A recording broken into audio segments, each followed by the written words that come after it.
Peace, family. George Macon here, man. I'm in the trenches, man, out here in West Philly with some of the youth. They always talk about that there's a gap between the youth and the elders. And a lot of times as elders, man, we spend a lot of time telling the youth what they should do. We judge them, we tell them to pull their pants up, we hate their fucking music and all that kind of stuff. And some of the stuff is rightfully so, and I get it. But right now, like, I'm out here, I want to talk to some of the young people, man, because I want to get their perspectives on certain things. Because, like I said, sometimes, man, as adults, we got to shut up and listen to the youth if we want to really get through to them. So, what's your name, brother? James. My name is Kwamir. Paul. I want to ask, the first question I want to ask is, when y'all hear us judge y'all about the music, like the Lil Durks and all the drill music, like, what do y'all say sometimes when y'all hear us talking shit about y'all music? Sometimes I'd say that we got some of the slang or some of the music from like the older generation and stuff like that. So we just basically like living with the stuff that's been passed down to us. So y'all got it. So y'all get it like basically like, who the fuck, nigga, we got it from y'all. Right. So basically at this stage, a lot of us is still tracking that mindset, but some of us is trying to unlearn so that we can relearn the right stuff to listen to and the right things to do. So let me ask you a question though. Are y'all at the stage where y'all can actually hear the lyrics, like when you can hear it, like you can hear the subliminal messages? Yeah, like or like the term real nigga. Like when you hear real nigga, how do y'all view a real nigga? And be real though. Just be real though. Whenever I hear a real nigga, my purpose is somebody who take care of their family. Somebody, that's where being a real nigga, I look at myself, consider being a real nigga, somebody who can take care of their family, somebody who try to make a way change, you know what I'm saying? Sturdy, I say sturdy because everything is around. You got security, stability, everything is sturdy. It's not, nothing is for taking for granted. How you see real nigga? I'm a real nigga. As a real nigga, there was a point in time where we used to look at it as doing this or doing that, anything that's involving any illegal or just putting your young boys on, stuff like that. But that's basically the mentality that they have carried down to it. But now, with my experience of unlearning a lot of knowledge, that I have basically been accustomed to. Basically, my term of a real nigga is somebody who, could be there for their family, somebody be there for their kids, somebody take care of their kids, somebody that give these young boys game and show them a better way instead of just telling them what not to do and what to do. Bring them on and show them the better way instead of just, trying to just shut them up. What's a real nigga to you? Somebody that just stand on business. Like, I thought I was a real nigga at one point. It took me like 5 years in jail to realize that being a real nigga ain't real. So. Right, because we try to take words that was used to put us down and use them as words of endearment. Like a nigga is made and manufactured in America. Like we wasn't born niggas. Our ancestors didn't come here as niggas.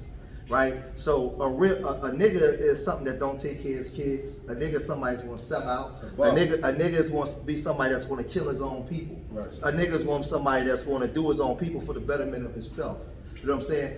We gotta learn as young black boys to be revolutionaries again. We gotta have a revolutionary mindset. Like I'm doing a series called Death to the Real Nigga. I don't mean kill nobody, we wanna kill that real nigga mentality. Because if you notice, we went from revolutionaries to people that want to better our community, protect our women, protect ourselves, to being real niggas. So now, in the rap game, in the streets, real niggas associated with, if I'm a real nigga, I gotta catch a nigga acting. I gotta do all these things. And I gotta have this persona. Right, so when I was your age, our age in prison, there was a dude named Zachary Ricketts. He set me down for the Nation of Islam and told me I wasn't a real nigga. And showed me what a real nigga was, and then told me who I was. So I'll tell y'all, before I ask y'all the last question, a lot of y'all are great. Y'all got revolutionary spirits, but don't realize it. A lot of y'all young people, man. What they did was they conditioned us to see ourselves as real niggas instead of revolutionaries. Because a man's job in a community, a young man's job is protection, direction, and correction. That's what a man's job is. All of y'all got the ability to make babies. You know what I'm saying? And when you make babies, you create a family. So your job is protection, direction, and correction. They got us disrespecting our women. They got us not caring for our children. And they got us stay right there. And they got us killing each other. So remember, right? You're supposed to want for your brother what you want for yourself. The minute you want for your brother what you want for yourself, you would never disrespect a woman ever again, because you would know that man got sisters, a mom, and everything else. So if you love your brother, you would never disrespect his sister. You would never put your hands on his sister. They conditioned us to be real niggas and not care nothing about anything. So a wayward man in the community is destructive. You know what I'm saying? And they condition us. Our women is out of control because we are. Yeah. We out of control. Right. Yeah. Yeah, we out of control. We're not conditioned to love each other. So I ask one more question. What do you think for y'all generation when you see all these killings and violence and all this kind of stuff? What do you guys think could be done to stop the young black men from killing each other? I say more like community, not like community talks, walkthroughs, like how they used to do like back in the day. Where Hold on, before you go. Not from us though, from y'all generation. Because remember, during the civil rights movement and all those movements, they was young. They was college kids putting in work. Now I know we'd be there to assist because the elders' job is for counsel. But if y'all was to take the streets right now as young G's to get through to y'all generation, what do you guys think y'all have to do to get y'all brothers and sisters from killing y'all generation? I know what I gotta do. yeah, lead. I just gotta lead. Lead by example, but also like come instead of just a community center that teach you how to play basketball, teach you how to play sports, scratch sports. Teach these kids education, teach them like more about history, about finance, about politics, about investing, about stocks, about crypto, about different ways to get money instead of just selling drugs, or different ways to get money instead of selling the guns that the government has brought us and brought our community. How would you get them to show up, though? Right, and the way that we would get them to show up is be an example. I was once in your shoes. I once did the stuff that you did. A mentorship or like a day in a life with me. You basically like So come to let the me arcade with me. like a day in a Right, life so would be like a walk. because he asked the perfect question. Me being an OG from the streets that was known, but y'all generation don't know fucking George. Y'all don't know me. I mean, I'm known 20 years ago. So now if I come back to the streets and I'm talking to the youth, and some people know me, and I'm like, well, damn, man, I want to get these youth, but I can't get the youth the way I want to.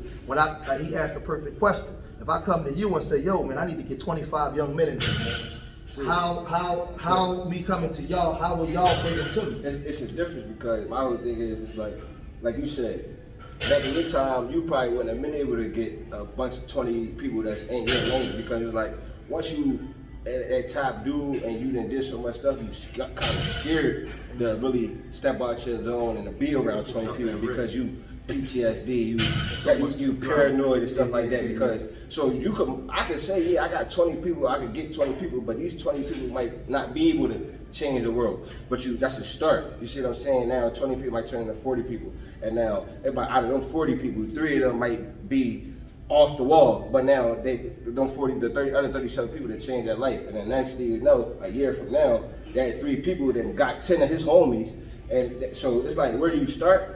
I say you start by just going to, finding the right people, and then start with one, and then it trickle down. All right, so let me ask y'all, how old are you? 23. Tell me. 23. I'm 22. Just turned 30. He just turned 30. So now we got 23, 22, and just turned 30. And I'm gonna tell them this as we close out. There's many different generations of black people in this country, right? And we can go back in history and we can look at all the different generations. Y'all gotta understand that we got the shortest history of slavery in the world because we come from a resilient people. Most of our young people don't know that most inventions we created. The gas mask, the ladder on a fire truck, the transmission in cars, the pacemaker in the heart, the alarm system. The freaking remote control. All of that stuff is us, right? We don't understand the greatness of people that we come from. So they got us calling us real niggas, but everything that moved the 21st century came from us. I want y'all to remember something as we tell the world. You guys are born into one of the greatest generations of all time, but they don't want y'all to know it. Right. They keep getting y'all to dim each other's light out, but I want y'all to understand something. The reason why I'm a be careful with criticizing the youth and y'all music at times, because I want y'all to understand that y'all are great. Y'all are innovators, y'all invent stuff, but we give it to our open enemy and they use it against us, right? I want you to understand something. You listen to the Dirks, the Lil Waynes, the Lil Babies, the Lil everything. A lot of those young men got revolutionary spirits in them, and so do y'all, but y'all don't know it. Because y'all don't know where y'all come from or who you are. So now you got this spirit, this boldness spirit inside of you, but they conditioned you to use it against your own people instead of being revolutionary and using it against your open enemy. And this is what we got to do. An open enemy ain't always attack. using against your open enemy is knowing who you are and using your intelligence to better yourself. And not get tricked out your spot. Right, and better the youth, and not get tricked out your freedom. Because they want to get y'all young. You know, they got the youth killing each other. They want to get you while you're in your prime and lock you away, and then let you out when you're old and crusty, so now you can't contribute to society. Right, So right. the whole goal is the white males out. The white males out. But when you understand how great you are, y'all got the spirit of H. Brown, the spirit of Khalid Muhammad. All of y'all is in you. Right. But most of y'all don't even know who they are. So now you want to be you want to be the real nigga, the dope boy, instead of wanting to be the next Martin Luther. You don't want to be the next revolutionary. And that's what the Matrix did. Yep. So remember, the face of violence in America is who? A black what? A black man, a black boy. That's the face of violence. So now with the social media, We the most endangered species. but they told you that, but that's a lie. Right. They told you that because we keep reproducing ourselves more than anybody. We ain't in danger. But if they keep conditioning your mind to make you believe that you're something that you're not, then you'll call yourself a savage. You'll call yourself a nigga. And you'll behave as a savage or a nigga towards your own people. And that's how they got it. So remember, a wayward man, a wayward boy is more destructive on the land than anybody. So we gotta wake up and know who we are. And I want y'all to understand something, man. All of y'all are revolutionaries. All of y'all are great. Y'all not real niggas. As long as you see yourself as a real nigga, you gonna keep producing real niggas. There's a real nigga being born right now in a system of dysfunction. Right? But y'all ain't real niggas, so remember that, man. Y'all are gods, man. But they don't want you to know that. And when young black men wake up and understand that, and we begin to articulate that back out to the world, things change overnight. Right, and I want to start by saying the first step is to unlearn and relearn the stuff that we're supposed to basically educate ourselves on, so that we can become revolutionaries, and so that we can step outside of that mindset of mind control and propaganda and stuff like that. Tell them who you are, your LLC and everything. My name is Kwame. I'm 22. I have 2 LLCs. My one LLC is Luxury Visions Investments. We into like a lot of different entrepreneurial things like real estate, land, a lot of different businesses. But we just starting off. Looking forward to getting in touch with y'all. Yeah, say some closeout stuff. This is the quiet one. Hey, no, I'm gonna plug my business in too. This is James, and I got a banquet hall for any events, catering, bridal showers, weddings. Get at me. The Flair Investments. My name is Paul, 23. I'm building my name up in the industry, carpentry union. I don't want to be a working man my whole life. I'm gonna be a boss, but you know, in order to be a leader, you gotta be a great follower. So I'm just putting in my work right now, trying to separate myself from the streets and be different. All right, in closing, this is the youth. This is the next generation coming right behind us, and then they're gonna have babies.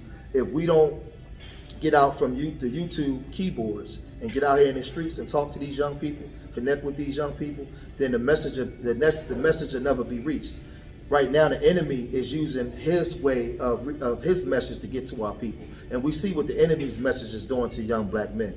Over 260 homicides in the city of Philadelphia, over 1,200 shot. The way we're going to change it is to bridge this gap between the elders and the youth. So if you called yourself a real nigga back in the day, and we pass this stuff down to them, and we know we not real niggas, we got to get out here and tell it to them. We got to tell the youth that they great. So before you tell the youth to pull their pants up, you put yours on first, and you have the heart to get out here and talk to these youth, man. To the next time, peace.